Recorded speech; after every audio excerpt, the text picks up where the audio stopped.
ಯುವಚೇತನ ಯುವ ಸಾಧಕರನ್ನು ಗುರುತಿಸಿ ಪ್ರೋತ್ಸಾಹಿಸುವುದರ ಜೊತೆಗೆ ಯುವ ಪೀಳಿಗೆಗೆ ಸ್ಫೂರ್ತಿ ತುಂಬುವ ಕಾರ್ಯಕ್ರಮ. ಎಲೆಮೆರೆ ಕಾಯಂತಿರುವ ಯುವ ಪ್ರತಿಭೆಗಳನ್ನು ಗುರುತಿಸಿ ಅವರನ್ನು ಸಮುದಾಯಕ್ಕೆ ಪರಿಚಯಿಸುವ ವಿನೂತನ ಕಾರ್ಯಕ್ರಮವೇ ಯುವಚೇತನ. ತಪ್ಪದೇ ಕೇಳಿ ಪ್ರತಿ ಬುಧವಾರ ಬೆಳಗ್ಗೆ 9:50 ಮರುಪ್ರಸಾರ ಗುರುವಾರ ಮಧ್ಯಾಹ್ನ 3:10 ನಿಮ್ಮ ನೆಚ್ಚಿನ ಜನಧ್ವನಿ 90.8 ಕಂಪನಾಂಕದಲ್ಲಿ.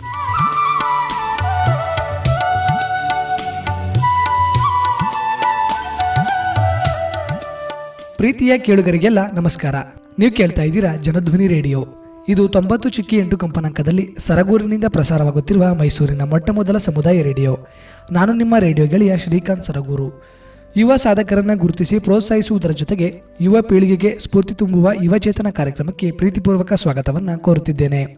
ಪ್ರಿಯ ಕೇಳುಗರೆ, ಇಂದಿನ ಯುವಚೇತನ ಕಾರ್ಯಕ್ರಮದಲ್ಲಿ ಭಾಗವಹಿಸುತ್ತಿರುವ ಅತಿಥಿಯು ವೃತ್ತಿಯಲ್ಲಿ ವಿಜ್ಞಾನ ಶಿಕ್ಷಕರು, ಹಾಗೆ ಸಮಾಜ ಕಲ್ಯಾಣ ಇಲಾಖೆಯ ಕರ್ನಾಟಕ ವಸತಿ ಶಿಕ್ಷಣ ಸಂಸ್ಥೆಗಳ ಸಂಘದ ವತಿಯಿಂದ ತಮ್ಮ ಶಿಕ್ಷಕ ಕರ್ತವ್ಯ ಹಾಗೂ ಉತ್ತಮ ಸೇವೆಯನ್ನು ಗುರುತಿಸಿ ಮಕ್ಕಳ ಕಲಿಕೆಗೆ ಪೂರಕವಾಗಿರುವ ಇವರ ಮಾರ್ಗದರ್ಶನವನ್ನು ಗಮನಿಸಿ ಇವರಿಗೆ 2024ನೇ ಸಾಲಿನ 21ನೇ ಶತಮಾನದ ಸೃಜನಾತ್ಮಕ ಶಿಕ್ಷಕ ಎಂಬ ರಾಜ್ಯ ಮಟ್ಟದ ಪ್ರಶಸ್ತಿಗೆ ಭಾಜನರಾಗಿದ್ದಾರೆ. ಹೀಗೆ ತಮ್ಮ ಶಿಕ್ಷಕ ವೃತ್ತಿಯ ಜೊತೆಗೆ ಪ್ರಸ್ತುತ ರಾಜ್ಯ ಮಟ್ಟದ ಒಂದು ಪ್ರಶಸ್ತಿಗೆ ಭಾಜನರಾಗಿರುವಂಥ ನಮ್ಮ ಸರಗೂರು ಪಟ್ಟಣದ ನಿವಾಸಿಗರಾದಂಥ ಶ್ರೀಯುತ ರಾಘವೇಂದ್ರರವರು ಇಂದಿನ ನಮ್ಮ ಯುವಚೇತನ ಕಾರ್ಯಕ್ರಮದಲ್ಲಿ ನಮ್ಮೊಂದಿಗಿದ್ದಾರೆ. ಹಾಗಾದರೆ ಬನ್ನಿ ಅವರನ್ನ ಕಾರ್ಯಕ್ರಮಕ್ಕೆ ಸ್ವಾಗತಿಸಿ ಅವರ ಶಿಕ್ಷಕ ವೃತ್ತಿಯ ಅನುಭವ ಹಾಗೂ ಪ್ರಶಸ್ತಿ ಬಂದ ಖುಷಿಯ ಅನುಭವವನ್ನು ತಿಳಿದು ಬರೋಣ. ಸರ್, ತಮಗೆ ಕಾರ್ಯಕ್ರಮಕ್ಕೆ ಆತ್ಮೀಯವಾದ ಸ್ವಾಗತವನ್ನು ಕೊಡ್ತಾ ಇದ್ದೀನಿ ಸರ್. ಥ್ಯಾಂಕ್ ಯು ಸರ್, ಧನ್ಯವಾದಗಳು ಸರ್. ಮೊದಲಿಗೆ ತಮಗೆ ಅಭಿನಂದನೆಗಳು. ಒಂದು ರಾಜ್ಯ ಮಟ್ಟದ ಒಂದು ಶಿಕ್ಷಕ ಪ್ರಶಸ್ತಿಗೆ ತಾವು ಆಯ್ಕೆ ಆಗಿರುವಂಥದ್ದು, ಅದರಲ್ಲೂ ನಮ್ಮ ಸರಗೂರಿನ ನಿವಾಸಿಗರಾಗಿ ಒಂದು ಶಿಕ್ಷಕ ವೃತ್ತಿಯನ್ನು ಮಾಡ್ತಾ ಒಂದು ರಾಜ್ಯ ಮಟ್ಟದ ಪ್ರಶಸ್ತಿಯನ್ನು ತಾವು ಪಡ್ಕೊಂಡಿರುವಂಥದ್ದು ನಮ್ಮ ಸರಗೂರು ಪಟ್ಟಣಕ್ಕೆ ಒಂದು ಹೆಮ್ಮೆಯ ವಿಚಾರ ಅನ್ನೋದನ್ನ ಹೇಳೋದಕ್ಕೆ ಇಷ್ಟಪಡ್ತೀನಿ. Thank you sir, thank you very much. ತಮ್ಗೆ ಹೇಗೆ ಅನಿಸ್ತಿದೆ ಈ ರಾಜ್ಯ ಮಟ್ಟದ ಪ್ರಶಸ್ತಿ ಬಂದಿರೋಂತಾಗಿರ್ಬೋದು, ಇದರ ಖುಷಿ ಆಗಿರ್ಬೋದು, ಮುಂದಿನ ಜವಾಬ್ದಾರಿಗಳಾಗಿರ್ಬೋದು, ಇದ್ರ ಬಗ್ಗೆ ತಮ್ಮ ಅನುಭವವನ್ನು ಹಂಚ್ಕೊಳ್ಳಿ. ಈ ರಾಜ್ಯ ಮಟ್ಟದ ಒಂದು ಪ್ರಶಸ್ತಿ ಅಂತಂದರೆ ಅದು ತುಂಬ ನನಗೆ ಪ್ರಶಸ್ತಿ ರಾಜ್ಯ ಮಟ್ಟಕ್ಕೆ ಬರುತ್ತೆ ಅಂತ ನಾನು ಅನ್ಕೊಂಡಿರಲಿಲ್ಲ. ಇದು ಸತತವಾಗಿ 3 ವರ್ಷದ ಪ್ರಯತ್ನ. 3 ವರ್ಷದ ಹಿಂದೆ ನಮ್ಮ ಕರ್ನಾಟಕ ವಸತಿ ಶಿಕ್ಷಣ ಸಂಸ್ಥೆಗಳ ಸಂಘಕ್ಕೆ ಒಂದು NGO ಸಂಸ್ಥೆ ಉತ್ತಮ ಶಿಕ್ಷಕರನ್ನ, ಸೃಜನಾತ್ಮಕ ಶಿಕ್ಷಕರನ್ನ ಗುರುತಿಸೋಕೆ ಒಂದು ಪ್ಲಾಟ್ಫಾರ್ಮ್, ಒಂದು ವೇದಿಕೆಯನ್ನ ಮಾಡಬೇಕು ಅಂತ ಒಂದು 3 ವರ್ಷದಿಂದ ನಮ್ಮ ಒಂದು ಅನುಭವ, ನಮ್ಮ ಒಂದು ಸೆಮಿನಾರ್ಸ್ಗಳು, ಮತ್ತು ನಮ್ಮ ಪಾಠ ಮಾಡುವ ರೀತಿ, ಮಕ್ಕಳಿಗೆ ಅರ್ಥವಾಗುವ ರೀತಿ, ಮಕ್ಕಳಿಗೆ ಒಂದು ಇನೋವೇಟಿವ್ ಅಂತಂದರೆ ಸಂಶೋಧನಾ ಕಲಿಕೆಯನ್ನು ಗುರುತಿಸೋಕ್ಕೆ 3 ವರ್ಷದಿಂದ ಸತತ ಒಂದು ವೇದಿಕೆಯನ್ನು ಒದಗಿಸ್ಕೊಡ್ತು. ಅದರಲ್ಲೆಲ್ಲ ಸಾಮಾನ್ಯವಾಗಿ ವರ್ಷಕ್ಕೆ 2 ರಿಂದ 3 ಆಫ್ಲೈನ್ ಟ್ರೈನಿಂಗ್ಗಳು, ಒಂದು 16 ಆನ್ಲೈನ್ ಟ್ರೈನಿಂಗ್ಗಳು ಎಲ್ಲನೂ ಕೊಡ್ತಾ ಹೋಯ್ತು. ಆ ಕೊಟ್ಟಾಗ ಅವರು ಗಮನಿಸ್ದಂಗೆ ಶಿಕ್ಷಕರನ್ನ ಮತ್ತು ಮಕ್ಕಳನ್ನ ಎಲ್ಲ ಶಾಲೆಗೆ ಬಂದು ಗಮನಿಸಿ ನೋಡಿ, ಸೊ ಇಂಥ ಗುರುತಿಸಿ ರಾಜ್ಯ ಪ್ರಶಸ್ತಿಯನ್ನು ನನಗೆ ಕೊಡೋಕ್ಕೆ ಒಂದು ಭಾಜನ ಆಯಿತು. ಈಗ ಪ್ರಸ್ತುತ ತಾವು ಯಾವುದೇ ಹಂತದಲ್ಲಿರ್ಬೋದು, ಯಾವುದೇ ವೃತ್ತಿಯಲ್ಲಿರ್ಬೋದು, ಯಾವುದೇ ಸ್ಥಾನದಲ್ಲಿರ್ಬೋದು, ಈ ಸ್ಥಾನಕ್ಕೆ ಬರಲಿಕ್ಕೆ ನಮಗೆ ಒಂದು ಪ್ರಮುಖ ಘಟ್ಟ ಅಂದರೆ ಬಾಲ್ಯ ಆಗಿರ್ಬೋದು, ಶೈಕ್ಷಣಿಕ ಶಾಲಾ ಜೀವನ ಆಗಿರ್ಬೋದು. ತಮ್ಮ ಬಾಲ್ಯ ಹಾಗೂ ಶೈಕ್ಷಣಿಕ ಶಾಲಾ ಜೀವನ ಹೇಗಿತ್ತು?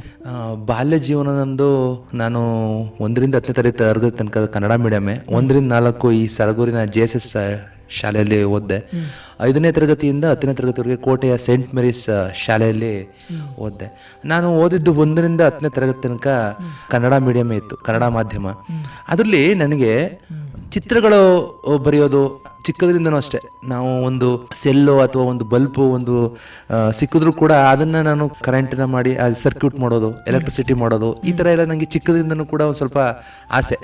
ಹೊಸ ಹೊಸ ವಸ್ತುಗಳನ್ನ ಕಂಡುಹಿಡಿಯೋದು, ಆ ಥರ ಚಿಕ್ಕ ಸಣ್ಣ ಮೋಟ್ರಲ್ಲಿ ಫ್ಯಾನ್ ಥರ ಮಾಡೋದು, ಇದೆಲ್ಲ ಚಿಕ್ಕದ್ರಿಂದನೂ ಇತ್ತು. 1 ರಿಂದ 10ನೇ ಕ್ಲಾಸ್ ಒಳಗೆ ನನಗೆ ತುಂಬ ಇತ್ತು. ಅದಕ್ಕೋಸ್ಕರ ನಾನು ಆ್ಯಕ್ಚುಲಿ ವಿಜ್ಞಾನ ವಿಭಾಗವನ್ನು ತೆಗೆದುಕೊಂಡೆ. PUCಲಿ ಕೋಟೆಯಲ್ಲಿ ವಿಜ್ಞಾನ ವಿಭಾಗವನ್ನು ತೆಗೆದುಕೊಂಡಾಗ ನಮಗೆ ಸ್ವಲ್ಪ ಲ್ಯಾಬ್ ಫೆಸಿಲಿಟಿ ಸರಿ ಇರಲಿಲ್ಲ. ಆದರೂ ಆದ್ರೂ ಕೂಡ ಅಲ್ಲಿ ಸ್ವಲ್ಪ ಮಟ್ಟಿಗೆ ಕಲಿತೆ. BSc ತುಂಬಾ ಚೆನ್ನಾಗಿ ಮೈಸೂರಿನ ಸೈಂಟ್ ಫಿಲಮಿನ ಡಿಗ್ರಿ ಕಾಲೇಜಲ್ಲಿ ನನ್ನ ಪದವಿ ಆಯ್ತು BSc. ಮತ್ತೆ MSc ಕೂಡ ಅಲ್ಲೇ ಮಾಡಿದೆ. ಅಂಡ್ ಆಫ್ಟರ್ ದಟ್ B.Ed ಪದವಿಯನ್ನ ನಾನು ಸುತ್ತೂರಿನ JSS ಮಹಾವಿದ್ಯಾಲಯದಲ್ಲಿ ಮುಗಿಸ್ದೆ. ಸೊ ಆಗ ಸೃಜನಾತ್ಮಕತೆ ಅನ್ನೋದು ಬೆಳೀತಾ ಹೋಯ್ತು ನಂಗೆ ಚಿಕ್ಕದಿಂದನೂ. ಆ ಚಿಕ್ಕದಿಂದ ಏನಾದ್ರು ಒಂದು ಮಾಡಬೇಕು, ಏನಾದ್ರು ಒಂದು ಕಂಡಿಡಿಬೇಕು ಅನ್ನೋ ಒಂದು ಆಸೆ ಇತ್ತು. ನಾನು ಆ್ಯಕ್ಚುಲಿ ವೃತ್ತಿಯಲ್ಲಿ ನಾನು ಶಿಕ್ಷಕ ವೃತ್ತಿಗೆ ಬರಬೇಕು ಅಂದ್ಕೊಂಡಿರ್ಲಿಲ್ಲ. ತಂದೆಯವರು ಮತ್ತು ತಾಯಿಯವರು ಸೇರಿಸಿದ್ದು PUC ವಿಜ್ಞಾನ ವಿಭಾಗಕ್ಕೆ, ಅಂದರೆ ಇಂಜಿನಿಯರಿಂಗ್ ಪದವೀಧರನ ಆಗಬೇಕು ಅಂತಂತ. ಬಟ್ ನನ್ನಲ್ಲಿ ಸ್ವಲ್ಪ ಬೇಸಿಕ್ ಸ್ವಲ್ಪ ನಮಗೆ ಕಡಿಮೆ ಇತ್ತು. ಯಾಕಂದರೆ 1ರಿಂದ 10ನೇ ತರಗತಿವರೆಗೆ ಕನ್ನಡ ಮೀಡಿಯಮು. ಸೊ ಅದಕ್ಕೆ ನಮಗೆ ಇಂಜಿನಿಯರಿಂಗ್ ಪದವಿಗೆ ಹೋದರೆ ತುಂಬ ಕಷ್ಟ ಆಗ್ಬೋದು ಅನ್ನೋ ಒಂದು ಕಾನ್ಸೆಪ್ಟ್ ಇತ್ತು. ಅದಕ್ಕೋಸ್ಕರ ಹೋಗಲಿಲ್ಲ. ಶಿಕ್ಷಕ ವೃತ್ತಿ, ನಮ್ಮ ತಂದೆಯವರು ಕೂಡ ಶಿಕ್ಷಕರೇ ಆಗಿ ಇದಾಗಿದ್ದರು. ಸೊ ಅದರಿಂದ ನಾನು ಹೈಸ್ಕೂಲ್ ಶಿಕ್ಷಕನಾಗಬೇಕು ಅಂತಂತ ತುಂಬ ಇಷ್ಟಪಟ್ಟೆ. ಹಾಗಾಗಿ ಈ ಮಕ್ಕಳಿಗೆ ಏನಾದ್ರು ಸೃಜನಾತ್ಮಕತೆಯನ್ನು ಕಲಿಸ್ಬೇಕು ಅನ್ನೋ ಒಂದು ಹಂಬಲ ನನ್ನಲ್ಲಿತ್ತು, ಚಿಕ್ಕದ್ರಿಂದನೂ ಇತ್ತು. ಆ್ಯಕ್ಚುಲಿ ನಾನು ಅದಕ್ಕೆ ಮೋಟಿವೇಟ್ ಆಗಿದ್ದೆ. ಸೃಜನಾತ್ಮಕತೆ ಮಕ್ಕಳಿಗೂ ಕೂಡ ಏನಾದ್ರು ಕಲಿಸ್ಬೇಕು, ಅವುಗಳು ಮಾಡಿ ಕಲಿಬೇಕು ಅನ್ನೋ ಒಂದು ಕಾನ್ಸೆಪ್ಟಿಂದ ನಾನು ಮಕ್ಕಳಿಗೆ ಕಲಿಸ್ತಾ ಹೋದೆ. ಸರ್, ಹಾಗಿದ್ರೆ ಪ್ರಸ್ತುತ ಇದುವರೆಗೂ ತಾವು ಎಷ್ಟು ವರ್ಷಗಳ ಕಾಲ ಈ ಶಿಕ್ಷಕರಾಗಿ ತಾವು ಕರ್ತವ್ಯನ ಎಲ್ಲೆಲ್ಲೆಲ್ಲ ನಿರ್ವಹಿಸಿದ್ದೀರಾ? ಪ್ರಸ್ತುತ ತಮ್ಮ ಕರ್ತವ್ಯ ಎಲ್ಲಿದೆ? ನಾನು 18ನೇ ವರ್ಷ ನನ್ನ ವೃತ್ತಿಗೆ ಸೇರಿ 2006ರಲ್ಲಿ B.Ed ಮುಗಿಸಿದ್ಮೇಲೆ 2007ರಿಂದ ನಾನು ಮೊರಾರ್ಜಿ ದೇಸಾಯಿ ಶಾಲೆ ಅಂತರ್ಸಂತೆ ಮೊದಲ ಬಾರಿಗೆ 4 ವರ್ಷ ಅಲ್ಲಿ ಕೆಲಸ ಮಾಡಿದೆ. 2 ವರ್ಷ ಕೆ ಬೆಳ್ತೂರು ಮೊರಾರ್ಜಿ ಶಾಲೆಯಲ್ಲಿ ಕೆಲಸ ಮಾಡಿದೆ. ಆಮೇಲೆ ನಮಗೆ ಎಕ್ಸಾಮ್ ಕಂಡಕ್ಟ್ ಮಾಡಿದ್ರು. ಎಕ್ಸಾಮ್ ಕಂಡಕ್ಟ್ ಮಾಡಿ ಅಲ್ಲಿ ಮಾಡ್ತಿದ್ದವ್ರನ್ನ ಸರ್ವಿಸ್ನ ಅಲ್ಲೇ ಪರ್ಮನೆಂಟ್ ಮಾಡಿದ್ರು. ಸೊ ಹಾಗಾಗಿ ನೆಕ್ಸ್ಟು ಮಂಡ್ಯ ಜಿಲ್ಲೆಯ ಪಾಂಡುಪುರ ತಾಲೂಕಿನ ಬೇಬಿ ಬೆಟ್ಟ ಅಂತಂತ ಅಲ್ಲಿ ಮೊರಾರ್ಜಿಗೆ ನಾನು ಮೊದಲ ಸೇವೆಗೆ, ಗೌರ್ಮೆಂಟ್ ಸೇವೆಗೆ ನಾನು ಸೇರಿದೆ 2016ರಲ್ಲಿ. ಅದರಿಂದ ಆಚೆಗೆ ಅಲ್ಲಿ 2ರಿಂದ 3 ವರ್ಷ ಇದ್ದೆ. ಅದಾದ ನಂತರ ಅಂತರ್ಸಂತೆಗೆ ಮೊರಾರ್ಜಿ ದೇಸಾಯಿ ಶಾಲೆಗೆ ವರ್ಗಾವಣೆ ಆಯಿತು. ಆ ವರ್ಗಾವಣೆ ನಂತರ 7 ವರ್ಷ ಅಲ್ಲಿ ಸತತವಾಗಿ ಕೆಲಸ ಮಾಡಿದೆ. 7 ವರ್ಷ ಆದಮೇಲೆ ಮತ್ತೆ ನಾನು ಈಗ ಪ್ರಸ್ತುತ ನಂಜನಗೂಡು ತಾಲೂಕಿನ ಹುರ ಊರಿನ ಕಿತ್ತೂರಾಣಿ ಚೆನ್ನಮ್ಮ ಬಾಲಕಿಯರ ಪರಿಶಿಷ್ಟ ವರ್ಗಗಳ ಕಲ್ಯಾಣ ಇಲಾಖೆಯಿಂದ ನಡ್ತಕ್ಕಂಥ ಬಾಲಕಿಯರ ವಸತಿ ಶಾಲೆಯಲ್ಲಿ ಸದ್ಯದಲ್ಲಿ ಸದರಿಯಾಗಿ ಕರ್ತವ್ಯ ನಿರ್ವಹಿಸ್ತಾ ಇದ್ದೀನಿ. ಸರ್, ಈಗ ತಾವು ಕಾರ್ಯಕ್ರಮದ ಆರಂಭದಲ್ಲೇ ಹೇಳಿದ್ರಿ ತಮಗೆ ಬಾಲ್ಯದಿಂದಲೂ ಒಂದು ಸೃಜನಾತ್ಮಕತೆಯನ್ನು ಬೆಳೆಸ್ಕೊಂಡು ಅದರಲ್ಲಿ ಹೊಸತನವನ್ನು ಕಂಡುಹಿಡಿಯುವಂಥದ್ದು ವಿಜ್ಞಾನ ವಿಭಾಗದಲ್ಲಿ ಬಹಳಷ್ಟು ಆಸಕ್ತಿ ಇತ್ತು ಅಂದ್ರಿ. ಹೌದು. ಅದೇ ನಿಟ್ಟಿನಲ್ಲಿ ಪ್ರಸ್ತುತವಾಗಿ ತಮ್ಮ ಹಾಗೂ ಮಕ್ಕಳ ನಡುವಿನ ಬಾಂಧವ್ಯ ಹೇಗಿದೆ? ಈ ಸೃಜನಾತ್ಮಕತೆಯನ್ನು ಬೆಳೆಸೋ ನಿಟ್ಟಿನಲ್ಲಿ ತಾವು ಮಕ್ಕಳಲ್ಲಿ ಯಾವ ರೀತಿಯಲ್ಲಿ ಪ್ರೇರೇಪಿಸ್ತಾ ಇದ್ದೀರಾ? ಈಗ ನಮಗೆ ಏನಂತಂದರೆ ಈ ಹೈಸ್ಕೂಲು ಶಿಕ್ಷಕ ಅಂತಂತ ಆದಮೇಲೆ ನಮಗೆ 10ನೇ ತರಗತಿಯ ಒಂದು ಎಕ್ಸಾಮ್ ಕೂಡ ಇರ್ತದೆ.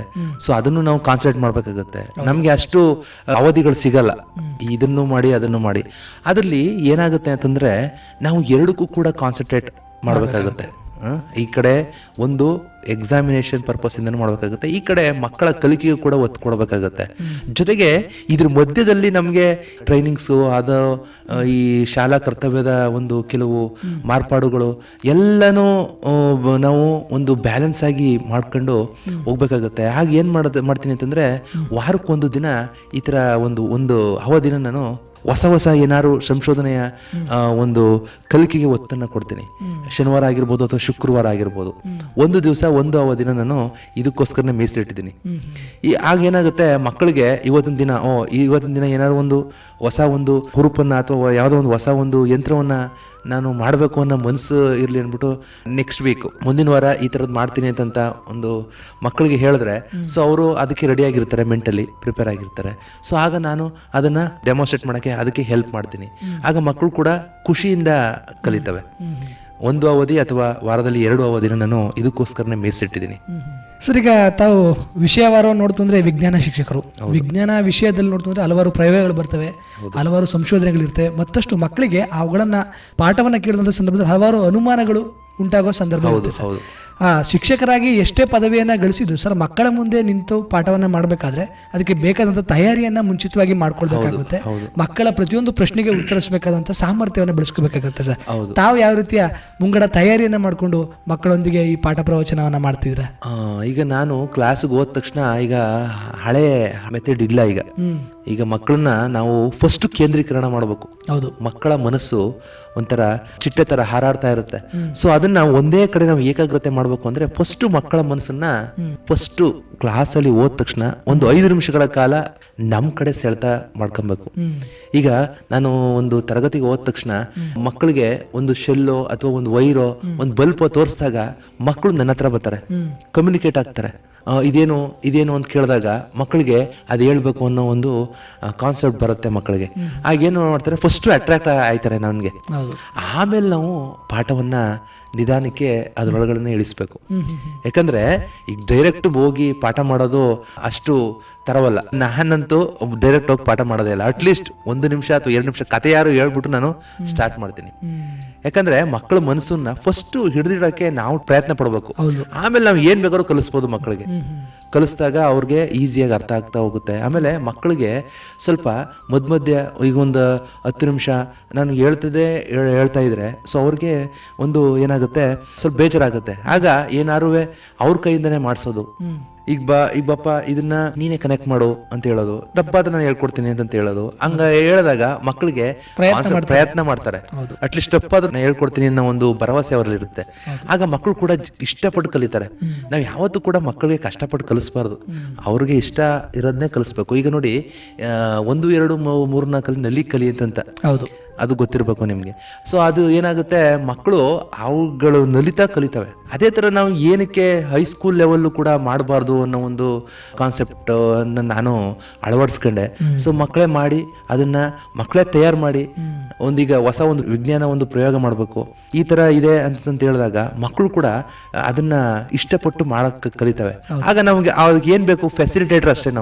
ನಾವು ಇದನ್ನ ಮಾಡು, ಈ ಥರ ಮಾಡಬಾರ್ದು, ಈ ಥರ ಅಂತ ಹೇಳ್ಕೊಟ್ರೆ ಅವರೇ ಮಾಡ್ತಾರೆ. ಸೊ ಆಗ ಮಕ್ಕಳಲ್ಲೂ ಕೂಡ ಒಂದು ಸೃಜನಾತ್ಮಕತೆ, ಆಮೇಲೆ ಸಾಮಾಜಿಕ ಒಂದು ಸಂಬಂಧ, ಆಮೇಲೆ ಮೋಟಿವೇಶನಲ್ ಮೈಂಡು ಎಲ್ಲ ಕೂಡ ಬರುತ್ತೆ ಮಕ್ಕಳಿಗೆ. ಆಗ ಏನಾಗುತ್ತೆ, ಅವೇ ತುಂಬಾ ಚೆನ್ನಾಗಿ ಮಾಡೋಕ್ಕೆ, ಸೃಜನಾತ್ಮಕತೆ ಬೆಳೆಯೋಕ್ಕೆ, ಸಂಶೋಧನಾ ಕಲಿಕೆಗೆ ಸಾಧ್ಯ ಆಗುತ್ತೆ. ಸರ್, ಹಾಗಿದ್ರೆ ತಮ್ಮನ್ನ ಈ 21ನೇ ಶತಮಾನದ ಸೃಜನಾತ್ಮಕ ಶಿಕ್ಷಕ ಎಂಬ ರಾಜ್ಯ ಮಟ್ಟದ ಪ್ರಶಸ್ತಿಗೆ ಹೇಗೆ ಆಯ್ಕೆ ಮಾಡಿಕೊಂಡ್ರು ಸರ್? ಈ ಪ್ರಶಸ್ತಿಯನ್ನ ಯಾರು ಕೊಡುವಂಥದ್ದು? ಈಗ ನಮ್ದು ಸಮಾಜ ಕಲ್ಯಾಣ ಇಲಾಖೆ ಮತ್ತೆ ಪರಿಶಿಷ್ಟ ವರ್ಗಗಳ ಕಲ್ಯಾಣ ಇಲಾಖೆ ಅಡಿಯಲ್ಲಿ ಕರ್ನಾಟಕ ವಸತಿ ಶಿಕ್ಷಣ ಸಂಸ್ಥೆಗಳ ಸಂಘ ಅಂತ ಒಂದು ಶೈಕ್ಷಣಿಕ ಒಕ್ಕೂಟ ಇದೆ. ಸೊ ಅದರಿಂದ ನಮ್ಗೆ ನಮ್ಮ ಶಾಲೆಗಳು ನಡೀತಿರೋದು ಸಮಾಜ ಕಲ್ಯಾಣಕ್ಕೆ ಒಂದು ಸರ್ಕಾರದ ಅಂಗಸಂಸ್ಥೆ ಕರ್ನಾಟಕ ವಸತಿ ಶಿಕ್ಷಣ ಸಂಸ್ಥೆಗಳ ಸಂಘ ಅಂತ. ಇಲ್ಲಿ ಒಂದು NGO ಕ್ವೆಸ್ಟ್ ಅಲಯನ್ಸ್ ಅನ್ನೋ ಮತ್ತೆ ಕಾಂತಾರ್ ಮತ್ತೆ YCF ಅಂತನೋ ಕೆಲವು NGO ಕಂಪ್ನಿಗಳು ನಮಗೆ ಟ್ರೈನಿಂಗ್ ಕೊಡೋದು. ಟ್ರೈನಿಂಗ್ ಕೊಟ್ಟಾಗ ಅದು 21ನೇ ಶತಮಾನದ ಕೆಲವು ಮಾನದಂಡಗಳನ್ನ ಅಳವಡಿಸ್ಕೊಳ್ಳೋದು. ಇವತ್ತು ನಾವು ಹಳೆ ಪದ್ಧತಿಯನ್ನ, ಶೈಕ್ಷಣಿಕ ಪದ್ಧತಿಯನ್ನ ಉಪಯೋಗಿಸಕ ಆಗಲ್ಲ. ಇವತ್ತು ನಾವು ಕೂಡ ಶಿಕ್ಷಕರು ಆದ್ಮೇಲೆ ಕಲಿತಾನೆ ಇರಬೇಕು. ಕಲಿಕೆ ಜೀವನದುದ್ದಕ್ಕೂ ನಿರಂತರವಾಗಿರುತ್ತೆ. ಆದ್ರಿಂದ ನಾವು ಇವತ್ತು ಅಪ್ಡೇಟ್ ಆಗಬೇಕು ಮಕ್ಕಳ ಲೆವೆಲ್ಗೆ. ಇವತ್ತು ಸಮೂಹ ಮಾಧ್ಯಮ ತುಂಬಾ ಫಾಸ್ಟ್ ಇದೆ. ಈಗ ಫಾಸ್ಟ್ ಇರೋದ್ರಿಂದ ಏನಾಗುತ್ತೆ, ನಾವು ಕೆಲವು ಸ್ಲೈಡ್ಸ್ಗಳನ್ನ ತೋರಿಸ್ಬೋದು, ವಿಡಿಯೋಗಳನ್ನ ತೋರಿಸ್ಬೋದು, ಕೆಲವು ಮಾಡಿ ತೋರಿಸ್ಬೋದು. ಸೊ ಇವತ್ತು ಹೆಂಗಿದೆ ಅಂತಂದ್ರೆ ಡೈರೆಕ್ಟ್ ಇಂಟರಾಕ್ಷನ್, ವಿಡಿಯೋ ಕಾನ್ಫರೆನ್ಸ್ ಆಗಿ ನಾವು ಎಲ್ಲಿಂದ ಎಲ್ಲಿಗೆ ಬೇಕಾದ್ರೂ ಕೂಡ ಮಾತಾಡ್ಬೋದು ಅನ್ನೋ ಲೆವೆಲ್ಗೆ ಬಂದಮೇಲೆ ನಾವು ಆ ಲೆವೆಲ್ಗೆ 21ನೇ ಶತಮಾನಕ್ಕೆ ನಾವು ಅದನ್ನು ಅಡಾಪ್ಟ್ ಮಾಡ್ಕೊಳ್ಬೇಕಾಗತ್ತೆ. ಯಾಕಂದರೆ ಇವತ್ತು ಮಕ್ಕಳು ಸಮೂಹ ಮಾಧ್ಯಮಗಳ ಮೇಲೆ ಜಾಸ್ತಿ ಅವರ ಮನಸ್ಸು ಪ್ರಭಾವ ಬೀರಿದೆ. ಸೊ ಅದ್ರ ಮುಖಾಂತರನೇ ನಾವು ಅವ್ರಿಗೆ ಕಲಿಸೋಣ. ಈಗ 21ನೇ ಶತಮಾನ ಅಂತಂದಮೇಲೆ ಈಗ ನಮಗೆ ಹೊಸದಾಗಿ ಮೊದಲು ಸ್ಲೈಡ್ ಇತ್ತು, ಈಗ ಸ್ಲೈಡ್ಗಿಂತ ಹೆಚ್ಚಾಗಿ ವಿಡಿಯೋಗಳಿದೆ. ನಮ್ಗೆ ಯಾವ ಪಾಠ ಬೇಕೋ ಅದನ್ನು ತೋರಿಸ್ಬೋದು. ಸೊ ಅದರಿಂದ ಮಕ್ಕಳನ್ನ ಎಜುಕೇಟಿವ್ ಆಗಿ ನಾವು ಸಂಶೋಧನಾ ಕಲಿಕೆಗೆ ಅಡಿ ಮಾಡಬೇಕು ಅಂತಂದರೆ ಇವೆಲ್ಲ ಕೂಡ ಉಪಯೋಗಿಸ್ಕೋಬೇಕಾಗತ್ತೆ. ಇದು ಹೆಂಗೆ ಇದು ಮಾಡಿದ್ರು ಅಂತಂದರೆ ಸೆಮಿನಾರ್ಸ್ನ ಕೊಡಬೇಕು ನಾವು. ಮಕ್ಕಳಿಗೆ ಹೇಗೆ ಕಲಿಸ್ತೀವಿ, ಜಿಲ್ಲಾ ಮಟ್ಟದ ಒಂದು ತರಬೇತಿಗಳಿರ್ತವೆ. ಅದನ್ನು ವರ್ಷಕ್ಕೆ 3 ರಿಂದ 4 ತರಬೇತಿಗಳು ನಮಗಿರ್ತವೆ. ಅಲ್ಲಿ ನಾವು ಶಿಕ್ಷಕರುಗಳೆಲ್ಲ ಇರ್ತಾರೆ, ಮತ್ತು ಎಜುಕೇಟರ್ಸ್ ಇರ್ತಾರೆ, ಫೆಸಿಲಿಟೇಟರ್ಸ್ ಇರ್ತಾರೆ. ಎಲ್ಲರೂ ಕೂಡ ಕೆಲವು ಟಾಪಿಕ್ ಕೊಟ್ಟಾಗ ಅದ್ರ ಬಗ್ಗೆ ಸೆಮಿನಾರ್ಸ್ಗಳನ್ನ ಮಾಡಬೇಕು. ಮಕ್ಕಳಿಗೆ ಹೆಂಗೆ ಕಲಿಸ್ತೀವಿ ಅಂತ ಹೇಳ್ಬೇಕು. ಹೆಂಗೆ ಕಲಿಸ್ತೀವಿ ಮಕ್ಕಳಿಗೆ, ನಾವು ಕ್ಲಾಸ್ ರೂಮಲ್ಲಿ ತರಗತಿಯಲ್ಲಿ ಏನೇನು ಮಾಡ್ತೀವಿ ಅದನ್ನೆಲ್ಲ ಅವ್ರಿಗೆ ಹೇಳಿದಾಗ ಮಕ್ಕಳಿಗೆ, ಅವ್ರಿಗೆ ಟೀಚರ್ಸ್ಗಳಿಗೆ ಮನದಟ್ಟಾಗುತ್ತೆ. ಅವರು ಏನು ಗೊತ್ತಿಲ್ಲದವರಲ್ಲ, ಬಟ್ ಏನಂತಂದ್ರೆ ಅದನ್ನ ನಮ್ಮಲ್ಲಿ ಹಿಂಗೆ ಮಾಡ್ಕೊಂಡಿದ್ವಿ, ಇದನ್ನ ಅಡಾಪ್ಟ್ ಚೇಂಜ್ ಮಾಡ್ಕೊಳ್ಳೋಣ ಅಲ್ಲಿ ಒಬ್ರಿಗೊಬ್ರು ವರ್ಗಾವಣೆ ಆಗುತ್ತೆ. ಈಗ ಎಲ್ಲನೂ ಕೂಡ ಕಲ್ತಿದ್ದೀನಿ ಅಂತಂತಲ್ಲ. ಸೊ ಅವರಿಂದ ಕೂಡ ಕೆಲವು ವಿಷಯಗಳನ್ನು ನಾನು ಶೇರ್ ಮಾಡ್ಕೋಬೋದು, ನಮ್ಮಿಂದ ಅವರು ಕೂಡ ಶೇರ್ ಮಾಡ್ಕೋಬೋದು. ಹಿಂಗೆ ಹೊಸ ಹೊಸ ಒಂದು ಅಧ್ಯಯನ, ಹೊಸ ಹೊಸ ಒಂದು ಕಾನ್ಸೆಪ್ಟ್ಗಳನ್ನ ನಾವು ಹೇಳಿದಾಗ ಸೊ ಅದನ್ನೆಲ್ಲ ಆ ಸಂಸ್ಥೆಯವರು ಎಲ್ಲನೂ ಕೂಡ ಅದನ್ನು ಪಾಯಿಂಟ್ ಔಟ್ ಮಾಡಿದ್ರು. ಮತ್ತು 3 ವರ್ಷದ ಒಂದು ಸತತ ಪ್ರಯತ್ನ, ಒಂದು ಕ್ವೆಸ್ಟ್ ಅಲಯನ್ಸ್ ಅಂತಂತ ಆ್ಯಪ್ ಇದೆ, ಕ್ವೆಸ್ಟ್ ಅಂತಂತ. ಸೊ ಅದರಲ್ಲಿ ಪಾಠಗಳನ್ನು ಹೊಸ 21ನೇ ಶತಮಾನದಲ್ಲಿ ಹೇಗಿದೆ, ಸೊ ಅದಕ್ಕೆ ನಾವು ಹೆಂಗೆ ಮಕ್ಕಳನ್ನ ಅಡಾಪ್ಟ್ ಮಾಡಬೇಕು ಅನ್ನೋದು ಒಂದೊಂದು ಚಾಪ್ಟರ್ ಕೂಡ ಇದೆ. ಇಲ್ಲ ಅಂತಂದ್ರೂ 10ರಿಂದ 12 ಮಾಡ್ಯೂಲ್ಸ್ಗಳಿವೆ. ಒಂದೊಂದು ಮಾಡ್ಯೂಲಲ್ಲಿ ಇಲ್ಲ ಅಂತಂದ್ರೂ 6ರಿಂದ 8 ಚಾಪ್ಟರ್ಗಳಿದೆ. ಅಲ್ಲಿ ಕ್ವಶನ್ಸ್ಗಳು ರೈಸ್ ಆಗ್ತಾ ಹೋಗ್ತವೆ, ಅದನ್ನು ನಾವು ಆನ್ಸರ್ ಮಾಡಬೇಕು.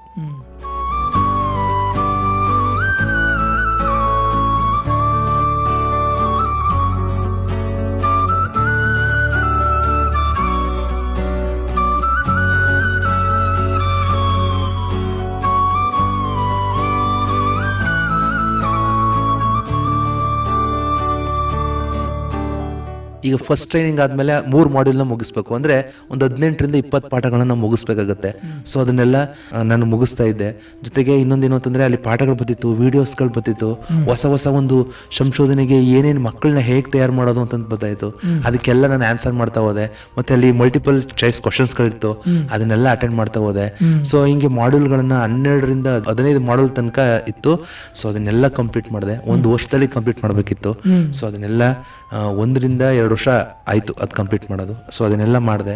ಸೊ ಅದನ್ನೆಲ್ಲ ನೋಡಿ, ಜೊತೆಗೆ ಸ್ಕೂಲ್ಗೂ ಬಂದಿದ್ದರು ಅವರ ಆಫೀಸರ್ಸ್ಗಳು, ಪಾಠವನ್ನು ನೋಡಿ ಮಕ್ಕಳನ್ನ ಅಸೆಸ್ ಮಾಡಿ ಎಲ್ಲನೂ ಕೂಡ ಈ ಪ್ರಶಸ್ತಿನ ನನಗೆ ಕೊಟ್ಟರು ಅಂತ ಹೇಳಕ್ಕೆ ಬಯಸ್ತೀನಿ.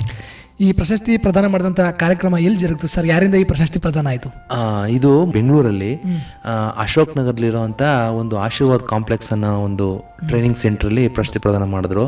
ಸೊ ಅಲ್ಲಿ ನಮ್ಮ ಎಕ್ಸಿಕ್ಯೂಟಿವ್ ಡೈರೆಕ್ಟ್ರು ಬರಬೇಕಿತ್ತು. ಸೊ ಅವ್ರ ಬದಲಾಗಿ ಡೆಪ್ಯೂಟಿ ಡೈರೆಕ್ಟ್ರು ಮತ್ತು ಅಸಿಸ್ಟೆಂಟ್ ಡೈರೆಕ್ಟ್ರು ಇಬ್ಬರು ಕೂಡ ನಮ್ಮ ವಸತಿ ಶಿಕ್ಷಣ ಸಂಸ್ಥೆಗಳ ಸಂಘದ ಡೆಪ್ಯೂಟಿ ಡೈರೆಕ್ಟ್ರು ಮತ್ತು ಚನ್ನಬಸಪ್ಪ ಅಂತಂತ, ಮತ್ತು ಅಸಿಸ್ಟೆಂಟ್ ಡೈರೆಕ್ಟ್ರು ಅವರು ಕೂಡ ರೇಖಾ ಮೇಡಮ್ ಅಂತಂತ, ಶ್ರುತಿ ಮೇಡಮ್ ಅಂತಂತ. ಸೊ ಇವರು ಎಲ್ಲ ಬಂದು ನನಗೆ ಪ್ರಶಸ್ತಿ ಪ್ರದಾನ ಮಾಡಿದ್ರು. ಅವರು ಡಿ ಅಂತಂದರೆ ಇಡೀ ಕರ್ನಾಟಕಕ್ಕೆ ಕೂಡ ವಸತಿ ಶಿಕ್ಷಣ ಸಂಸ್ಥೆಗಳಿಗೆ ಹೆಡ್ ಆಗಿರ್ತಾರೆ. ಸೊ ಹಂಗಾಗಿ ಬೆಂಗಳೂರಲ್ಲಿ ಇದು ಜರುಗಿತು. ಸೊ ಅಲ್ಲಿ ನಮ್ಮ ಜಿಲ್ಲೆಯಿಂದ 8 ಜನ ಭಾಜನರಾದರು, ಅದ್ರಲ್ಲಿ ನಾನು ಒಬ್ಬ. ಅದರಲ್ಲಿ ಬೇರೆ ಬೇರೆ ಜಿಲ್ಲೆಗಳಿಂದ 3 ಜನ 4 ಜನ ಈ ರೀತಿ ಭಾಜನರಾಗಿದ್ದಾರೆ. ಟೋಟಲಿ ಒಂದು 40ರಿಂದ 50 ಜನ ಅಷ್ಟು ರಾಜ್ಯ ಪ್ರಶಸ್ತಿಗಳನ್ನ ಪಡೆದಿದ್ದಾರೆ. ಇದನ್ನ ತಾಲೂಕ್ ವೈಸು 2 ತಾಲೂಕು ಒಬ್ರು ಮತ್ತೆ 3 ತಾಲೂಕು ಒಬ್ರು ಹೀಗೆ ಆಯ್ಕೆ ಮಾಡಿದ್ದಾರೆ. ಕೆಲವಲ್ಲಿ ಒಂದೊಂದು ತಾಲೂಕಲ್ಲೂ ಕೂಡ ಆಯ್ಕೆ ಮಾಡ್ಕೊಂಡಿದ್ದಾರೆ. ಸೊ ಅವರ ಒಂದು ಶಿಕ್ಷಕ ವೃತ್ತಿಯ ಒಂದು ಬೆಂಬಲದ ನೋಡಿ ಅವರು ಆಯ್ಕೆ ಮಾಡ್ಕೊಂಡಿದ್ದಾರೆ ಸರ್. ನಮ್ಮ ಸರಗೂರು ಪಟ್ಟಣದ ನಿವಾಸಿಗರಾಗಿ ಈ ಒಂದು ರಾಜ್ಯ ಮಟ್ಟದ ಪ್ರಶಸ್ತಿಗೆ ಭಾಜನರಾಗಿರುವಂಥದ್ದು ನಮಗೆ ಹಾಗೂ ನಮ್ಮ ಕೇಳಿಗರು ತುಂಬ ಹೆಮ್ಮೆ ಪಡುವಂಥ ವಿಚಾರ. ತಮಗೆ ಮತ್ತೊಮ್ಮೆ ಅಭಿನಂದನೆಗಳು ತಿಳಿಸೋದಕ್ಕೆ ಇಷ್ಟಪಡ್ತೀನಿ ಸರ್.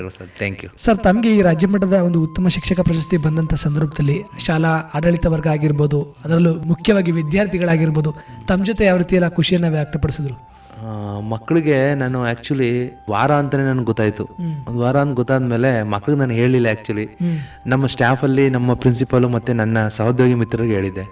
ಸೊ ಮಕ್ಕಳಿಗೂ ಕೂಡ ನಾನು ಹೇಳಿರಲಿಲ್ಲ. ಅವ್ರಿಗೆ ನಾನು ಓದಾಗ ಗೊತ್ತಾಯಿತು, ಹಿಂಗೆ ಸರ್ ರಾಜ್ಯ ಮಟ್ಟದ ಪ್ರಶಸ್ತಿ ಸಿಕ್ಕಿದೆ ಅಂತೆ ನಿಮಗೆ ಅಂತ ಎಲ್ಲ ತುಂಬ ಖುಷಿಪಟ್ಟರು ಮಕ್ಕಳು. ಸರ್ ನೀವು ನಮ್ಮ ಶಾಲೆಗೆ ಬಂದಿರೋದು ನಮ್ಮ ಒಂದು ದೊಡ್ಡ ಒಂದು ಇದೇ ಸರಿ ಅದೃಷ್ಟ ಅಂತ ಅಂದ್ಬಿಟ್ಟೆಲ್ಲ ಹೇಳಿ ಮಕ್ಕಳು ತುಂಬ ಖುಷಿಪಟ್ಟರು. ಕೆಲವೆಲ್ಲ ಅಭಿನಂದನೆಗಳನ್ನು ಮೊಬೈಲ್ ಮುಖಾಂತರ ಎಲ್ಲ ಕಳಿಸಿದ್ರು.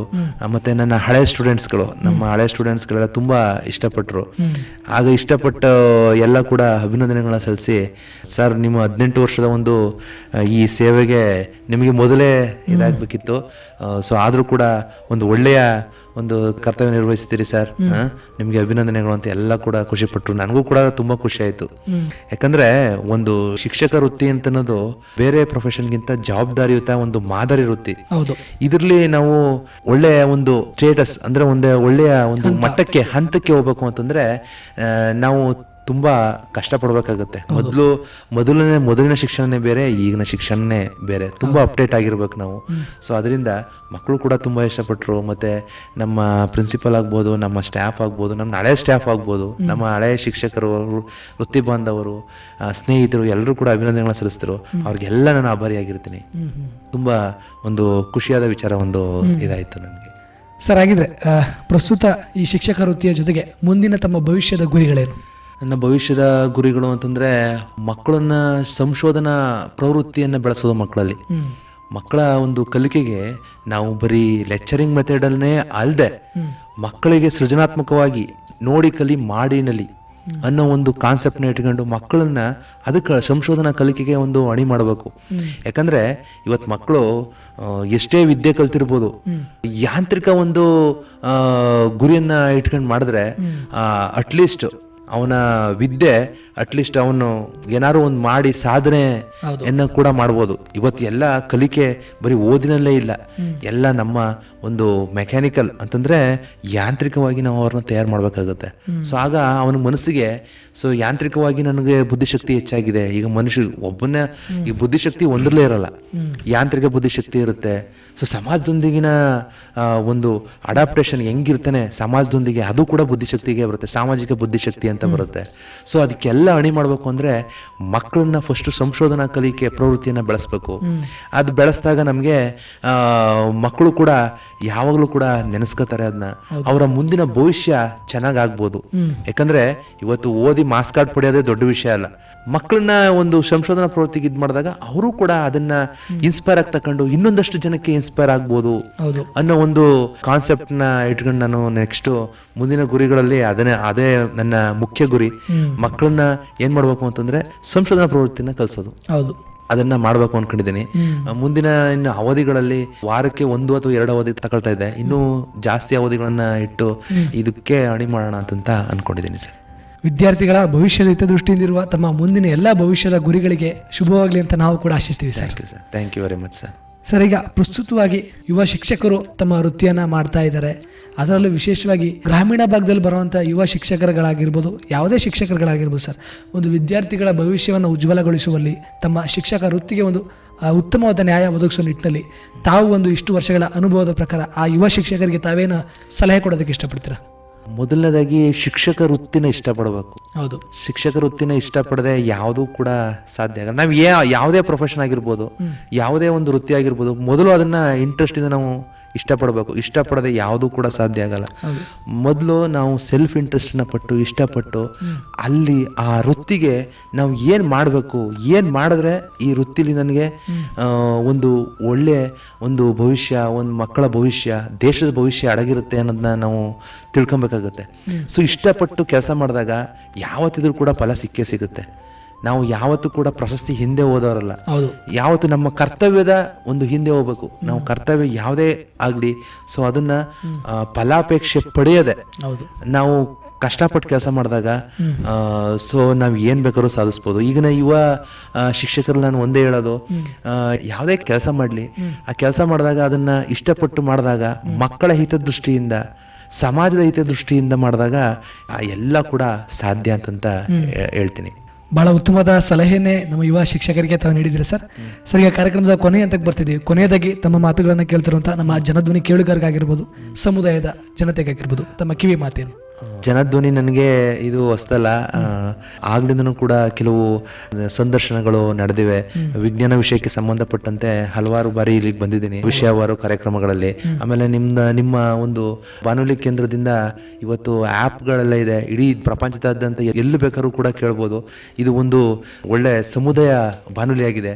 ಸೊ ಎಲ್ಲ ಒಂದು ವರ್ಗದವ್ರಿಗೂ ಕೂಡ ಇದು ತಲುಪಕ್ಕೆ ವಿಷಯಗಳು ನಿಮ್ಮ ಬಾನುಲಿ ಕೇಂದ್ರದಿಂದ ತುಂಬಾ ಒಂದು ಒಳ್ಳೆಯದೇ ಆಗ್ತದೆ. ಇದು ಒಬ್ಬ ಸಾಮಾನ್ಯ ಮನುಷ್ಯನಿಗೂ ಕೂಡ ತಲುಪ್ತಾ ಇದೆ. ಇವತ್ತು ಸಮೂಹ ಮಾಧ್ಯಮಗಳು ಎಷ್ಟಿವೆ ಅಂತ ನಿಮಗೆ ಗೊತ್ತು. ಅಂಥದ್ರಲ್ಲಿ ಇವತ್ತು ಕೂಡ ಈ ರೇಡಿಯೋ ಒಂದು ಇದು ವರ್ಚಸ್ ಕಮ್ಮಿ ಆಗಿರ್ಬೋದು, ಆದರೆ ನಿಮ್ಮ ಒಂದು ಈ ಕಾರ್ಯಕ್ರಮಗಳಿಂದ ಜನರ ಎಲ್ಲ ಮನಸ್ಸಿಗೂ ಕೂಡ ತಲುಪ್ತಾ ಇದೆ. ಅದೊಂದು ಖುಷಿಯ ವಿಚಾರ. ನೀವು ಎಲ್ಲ ಹಂತಗಳಿಗೂ ಸಂಬಂಧಪಟ್ಟಂತೆ, ಎಲ್ಲ ವಿಷಯಕ್ಕೂ ವೇದಿಕೆಗೂ ಸಂಬಂಧಪಟ್ಟಂತೆ ಕಾರ್ಯಕ್ರಮಗಳನ್ನ ಬಿತ್ತರಿಸ್ತಾ ಇದ್ದೀರಿ. ಹೀಗೆ ಆದರೆ ನಮ್ಮ ಯುವ ಪೀಳಿಗೆಗೆ ಆಗ್ಬೋದು, ವಿದ್ಯಾರ್ಥಿಗಳಿಗಾಗ್ಬೋದು, ಸಮಾಜಕ್ಕಾಗ್ಬೋದು, ಸಮಾಜ ಕಟ್ಟದಲ್ಲಿ ನೀವು ಕೂಡ ಒಂದು ಪಾಲನ್ನ ಇದೆ ಅಂತ ನಾನು ಭಾವಿಸ್ತೇನೆ. ಸೊ ನಿಮ್ಮ ಒಂದು ಬಾನುಲಿ ಕೇಂದ್ರ 90.8 ಹೀಗೆ ಒಂದು ಸಮುದಾಯ ಬಾನುಲಿ ಕೇಂದ್ರ, ಜನಧ್ವನಿ ಕೇಂದ್ರ ಹೀಗೆ ಕಾರ್ಯಕ್ರಮಗಳನ್ನ ಬಿತ್ತರಿಸಿ ಎಲ್ಲ ವರ್ಗದವರು ಕೂಡ ಅದು ವೇದಿಕೆ ಆಗಬೇಕು, ಎಲ್ಲ ವರ್ಗದವರು ಕೂಡ ಒಳ್ಳೆದಾಗಬೇಕು ಅನ್ನೋದನ್ನ ಬಯಸಿ ನಿಮ್ಮ ಒಂದು ಬಾನುಲಿ ಕೇಂದ್ರಕ್ಕೆ ಧನ್ಯವಾದಗಳನ್ನು ಅರ್ಪಿಸ್ತೇನೆ. ಸರ್, ಬಹಳ ಸಂತೋಷ. ಇಷ್ಟೊತ್ತು ನಮ್ಮ ಯುವಚೇತನ ಕಾರ್ಯಕ್ರಮದಲ್ಲಿ ತಾವು ಭಾಗವಹಿಸಿ ಪ್ರಸ್ತುತ ತಾವು ವಿಜ್ಞಾನ ಶಿಕ್ಷಕ ವೃತ್ತಿಯನ್ನು ನಿರ್ವಹಿಸ್ತಾ ಬರ್ತಾರಾಗಿರ್ಬೋದು.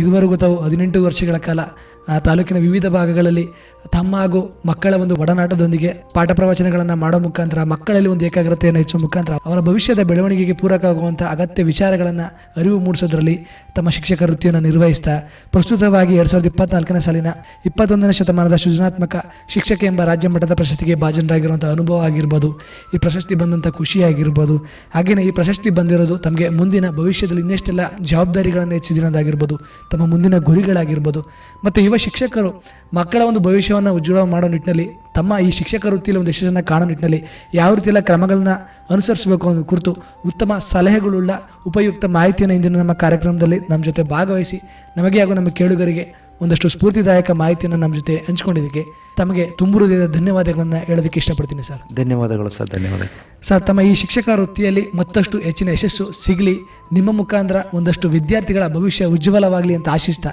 ಇಲ್ಲಿಗೆ ಇವತ್ತಿನ ಯುವಚೇತನ ಕಾರ್ಯಕ್ರಮವನ್ನು ಮುಕ್ತಾಯ ಮಾಡ್ತಾ ಇದ್ದೀನಿ. ಧನ್ಯವಾದಗಳು ಸರ್. ಪ್ರಿಯ ಕೇಳುಗರೆ, ಇದುವರೆಗೂ ನೀವು ಕೇಳ್ತಾ ಇದ್ರಿ ನಮ್ಮ ಯುವಚೇತನ ಕಾರ್ಯಕ್ರಮದಲ್ಲಿ ಶಿಕ್ಷಕ ವೃತ್ತಿಯ ಜೊತೆಗೆ ಪ್ರಸ್ತುತ 2024ನೇ ಸಾಲಿನ 21ನೇ ಶತಮಾನದ ಸೃಜನಾತ್ಮಕ ಶಿಕ್ಷಕ ಎಂಬ ರಾಜ್ಯ ಮಟ್ಟದ ಪ್ರಶಸ್ತಿಗೆ ಭಾಜನರಾಗಿರುವ ನಮ್ಮ ಸರಗೂರು ಪಟ್ಟಣದ ನಿವಾಸಿಗರಾದ ಶ್ರೀಯುತ ರಾಘವೇಂದ್ರ ಅವರ ಜೊತೆಗಿನ ಸಂದರ್ಶನ ಕಾರ್ಯಕ್ರಮ ಇದಾಗಿತ್ತು ಇವತ್ತಿನ ನಮ್ಮ ಯುವಚೇತನ ಕಾರ್ಯಕ್ರಮ. ಮತ್ತೆ ಮತ್ತೊಂದು ಯುವಚೇತನ ಕಾರ್ಯಕ್ರಮದಲ್ಲಿ ಮತ್ತೊಬ್ಬ ಅತಿಥಿಯೊಂದಿಗೆ ತಮ್ಮನ್ನ ಮತ್ತೆ ಭೇಟಿಯಾಗ್ತೀನಿ. ಅಲ್ಲಿಯವರೆಗೂ ಕೇಳ್ತಾ ಇರಿ ಜನಧ್ವನಿ. ಇದು ನಿಮ್ಮ ನೆಚ್ಚಿನ ಹಾಗೂ ಮೈಸೂರಿನ ಮೊಟ್ಟ ಮೊದಲ ಸಮುದಾಯ ರೇಡಿಯೋ ಕೇಂದ್ರ 90.8 ಕಂಪನಾಂಕದಲ್ಲಿ ಸರಗೂರಿನಿಂದ ಪ್ರಸಾರವಾಗುತ್ತಿದೆ. ನಮಸ್ಕಾರ.